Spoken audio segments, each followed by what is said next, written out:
राधे राधे दोस्तों, स्वागत है आपका हमारे YouTube चैनल में। आज की इस वीडियो में हम उत्पन्ना एकादशी व्रत की कथा का पाठ करेंगे। तो आइए पाठ शुरू करते हैं। धर्मराज युधिष्ठिर कहने लगे कि हे भगवान, मैंने कार्तिक शुक्ल एकादशी अर्थात प्रबोधिनी एकादशी का सविस्तार वर्णन सुना। अब आप कृपया करके मुझे मार्गशीर्ष माह के कृष्ण पक्ष की एकादशी के विषय में भी बतलाइए।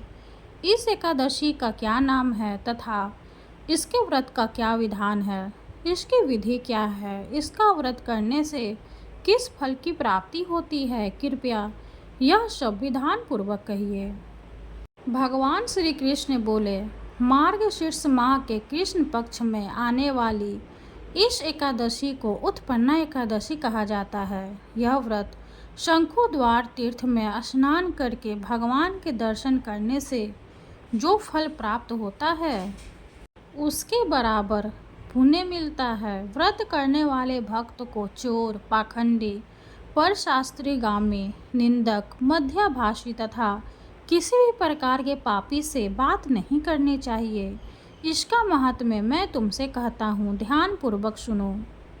युधिष्ठिर कहने लगे कि हे भगवान, आपने हजारों यज्ञ और लाख गौदान को भी एकादशी व्रत के बराबर नहीं बताया, सो यह तिथि सब तिथियों से उत्तम कैसे हुई, बताइए।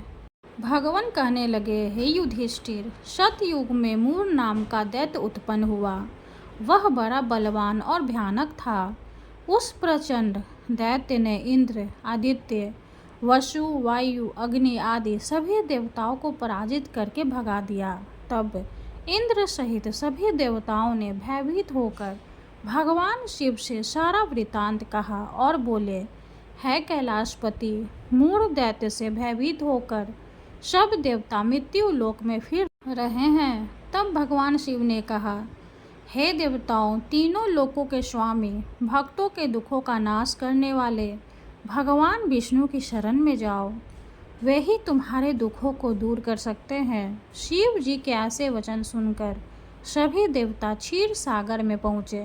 वहाँ भगवान को शयन करते देख हाथ जोड़कर उनकी स्तुति करने लगे कि हे देवताओं द्वारा स्तुति करने योग्य प्रभु, आपको बारंबार नमस्कार है। देवताओं की रक्षा करने वाले मधुसूदन, आपको नमस्कार है। आप हमारी रक्षा करें।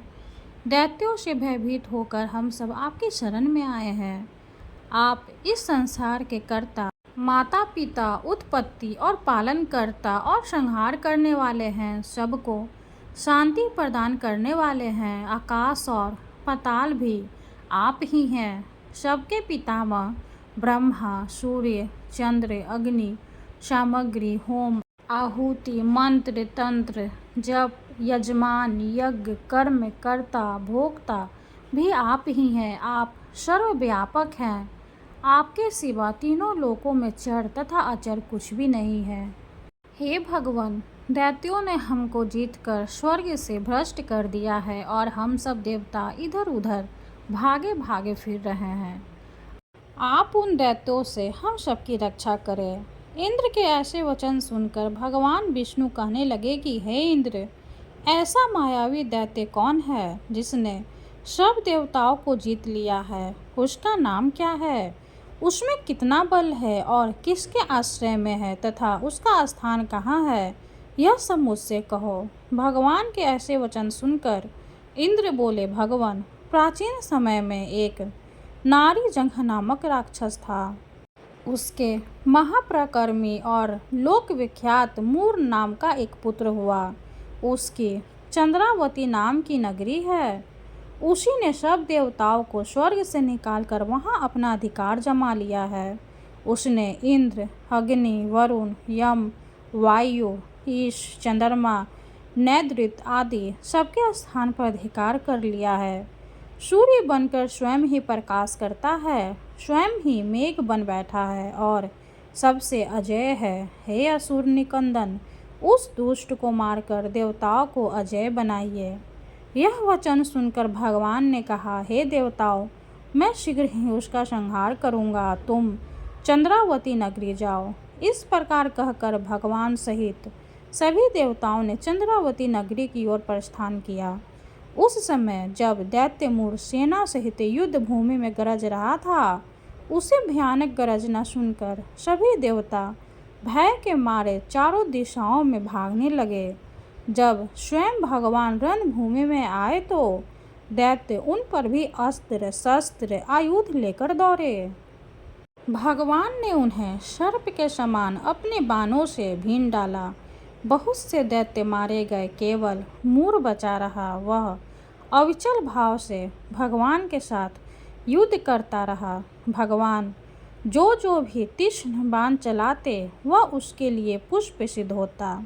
उसका शरीर छिन्न भिन्न हो गया, किंतु वह लगातार युद्ध करता रहा। दोनों के बीच मल्ल युद्ध भी हुआ। 10,000 वर्ष तक उनका युद्ध चलता रहा, किंतु मूर नहीं हारा। थककर भगवान बद्रिकाश्रम चले गए। वहाँ हेमवती नामक सुंदर गुफा थी। उसमें विश्राम करने के लिए भगवान उसके अंदर प्रवेश कर गए। यह गुफा 12 योजन लंबी थी और उसका एक ही द्वार था। विष्णु भगवान वहाँ योग निद्रा की गोद में सो गए। मूर भी पीछे पीछे आ गया और भगवान को सोया देखकर मारने को उद्यत हुआ। तभी भगवान ने शरीर के उज्ज्वल कांतिमय रूप वाली देवी प्रकट हुई।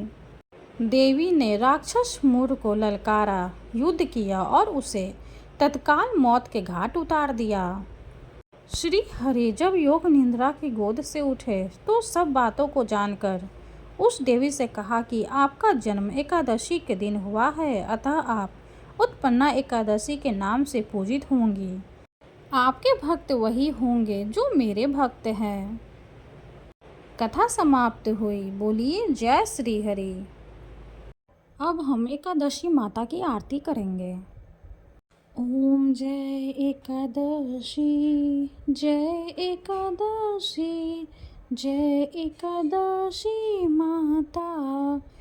विष्णु पूजा व्रत को धारण कर शक्ति मुक्ति पाता। ओम जय एकादशी माता। तेरे नाम गिनाऊं देवी, भक्ति प्रदान करनी। गण गौरव की देनी माता, शास्त्रों में वरनी। ओम जय एकादशी माता। मार्गशीर्ष के कृष्ण पक्ष की उत्पन्न विश्वतारिणी जनमी। शुक्ल पक्ष में हुई मुझदा, मुक्तिदाता बन आई। ओम जय एकादशी माता। पौष के कृष्ण पक्ष की सफला नामक है। शुक्ल पक्ष में होए पुत्रदा, आनंद अधिक रहे। ओम जय एकादशी माता। नाम सट तिला माघ मास में कृष्ण पक्ष आवे। शुक्ल पक्ष में जया कहावे, विजया सदा पावे। ओम जय एकादशी माता। विजया फागुन कृष्ण पक्ष में शुक्ला आम्ल की। पाप मोचनी कृष्ण पक्ष में चैत्र महाबली की। ओम जय एकादशी माता। चैत्र शुक्ल में नाम कमदा, धन देने वाली। नाम बरूथिनी कृष्ण पक्ष में वैशाख माह वाली। ओम जय एकादशी माता। शुक्ल पक्ष में होए मोहिनी, अपरा ज्येष्ठ कृष्ण पक्षी। नाम निर्जला सब सुख करनी, शुक्ल पक्ष रखी। ओम जय एकादशी माता। योगिनी नाम आषाढ़ में जानो, कृष्ण पक्ष करनी। देवशयनी नाम कहायो, शुक्ल पक्ष धरनी। ओम जय एकादशी माता। कामिका सावन मास में हावे, कृष्ण पक्ष कहिए। श्रावण शुक्ला होए पवित्र, आनंद से रहिए। ओम जय एकादशी माता। अजा भाद्रपद कृष्ण पक्ष की परिवर्तिनी शुक्ला, इंद्र आश्विन कृष्ण पक्ष में व्रत से भवसागर निकला। ओम जय एकादशी माता।